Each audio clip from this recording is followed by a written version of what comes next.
Hello, my friends. Welcome back to the Hot Pot.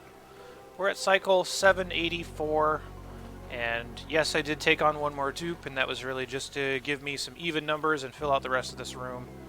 I don't really have a great reason for that, but whatever. We want to take on a 16th this time because we're feeling crazy. But yeah.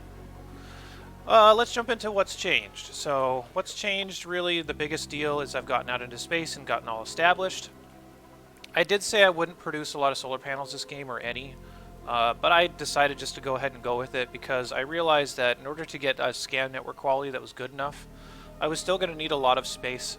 I was going to need a lot of room out in space anyway to give enough network quality for this, so I just decided to fall back to what I always do, which is somewhere between 8 and 10 space scanners, which does consume a little bit of power, but also if I have the solar panels going, then it pretty much pays for it. Not entirely, but pretty close. So I just decided to throw a handful of solar panels up here, use my typical space scanner setup, and use my typical method of smashing the regolith down into either nothing or into chunks, which I'm doing here. So that's all looking pretty standard, especially if you've seen my walkthrough video. I may purposefully share a setup like this for a space video where I show a couple of different ones, but this is the one I like to use mainly because it's the lightest on power and the lightest on cooling, so it seems to work. Again, got my telescope up like I typically do, and someone's just about to finish it. There we go. So I have researched a handful of places, so I'm just going to continue on that. But I do at least have enough analyzed so that I can launch our first mission out into the first couple of locations. So my rocket is gassed up. I could potentially underfill this, but I couldn't remember exactly what it was, and I wanted to launch this in the video, but an extra like 150 kilograms of steam is not a big deal. So yeah, I've got this all set up. The way I am turning this into steam is using some aqua tuners, which I am now routing from my original cooling location. Just decided to do that because I need some way to generate steam, but when this is all up and running, it looks really cool, like I've talked about before. The piping system is getting even cooler. Let me do this.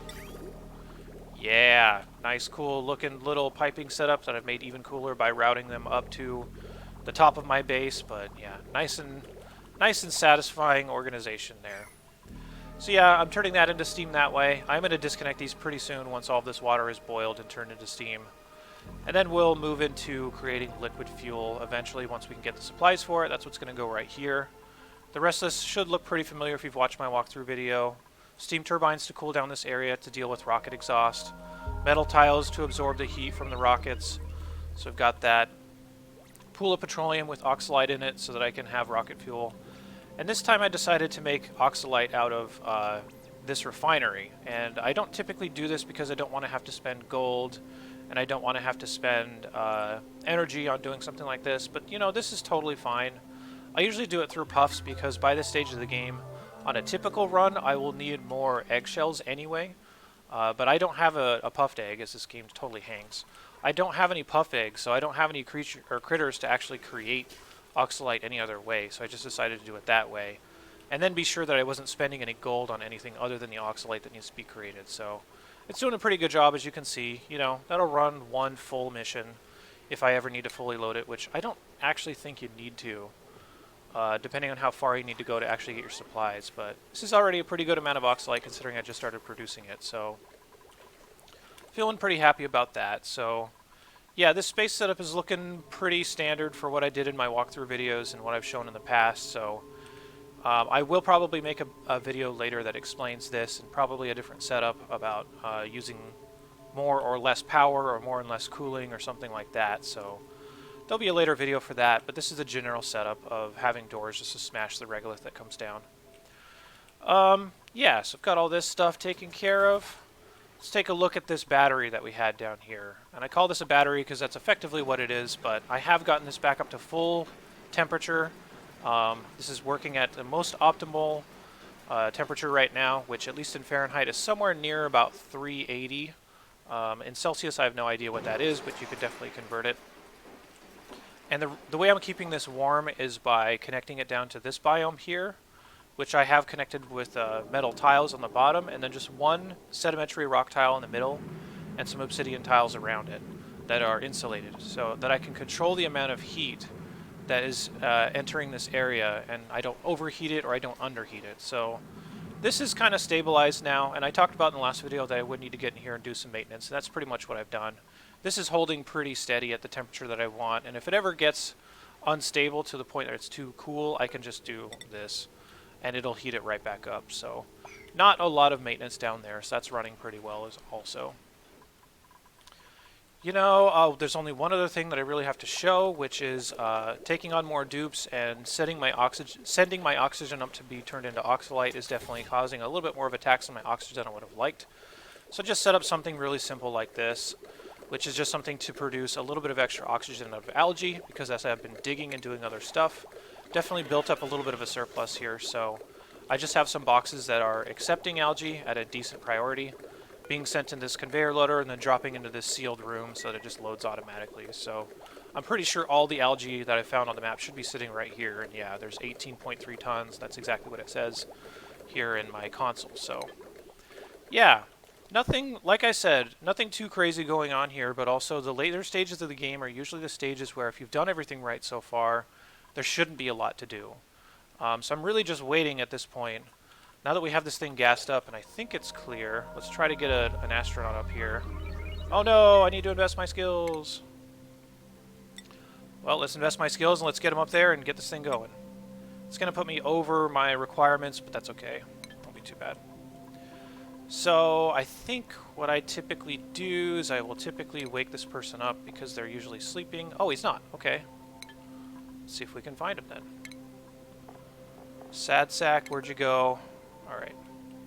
Move to here. Let's see if they will actually do something. Yeah, they should, because they're set to work. So if he gets over here, hopefully we can get this in here and launch it. If he doesn't, I'm sure you've all seen rocket launches before. They're just kind of cool since they're the end of the game. But if it's too much work or too much hassle or he doesn't get over here or something, then I'm probably... Oh, man, I'm a fool. Probably should have assigned him. How about that? Alright, I'm going to struggle for only a little bit longer. And if I'm struggling too hard, then I'm just not going to launch it in the video. Alright, there we go. Cool, so we've got this. We're all gassed up. Going to release our gantries. Doors are open. Yes. And here we go. I did make this silo really long. I don't necessarily need to make it this long, but it'll do a couple of things.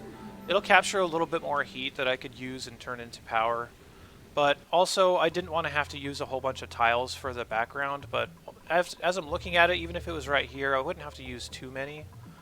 But yeah, that was something that was a little bit weird about this setup, but definitely launching our missions now, which means that we're going to start getting the research to do some of our space stuff. So once I get the rest of this stuff up, I'm going to start bringing supplies back. And then we're going to go into the final rocket, which I may just not make a video in between there because there's really not a lot happening. So I think if everything goes well, the next video should just be the last one of, hey, we did it, we're good, yay, we win. I will also build the monument in the meantime, but there's really not a lot of stuff going on in my base as is, so there's not a whole lot to say or do right now. And if my base is working and it's on a path to victory, then there's no reason for me to try to micromanage it. So I'm happy with where things are, and we're going to do this. We're going to get a victory on the hardest asteroid, and if we play any runs after this, it's definitely going to have to be runs in which we deprive ourselves of things just to make it more silly or more interesting to watch. So hope you guys are enjoying this. I'll see you in the next video. I don't know if that's going to be the last one or the second to last one or whatever. But whatever it is, I'll see you there, and we will do this thing. We will win, and that will be it. So I'll see you really soon.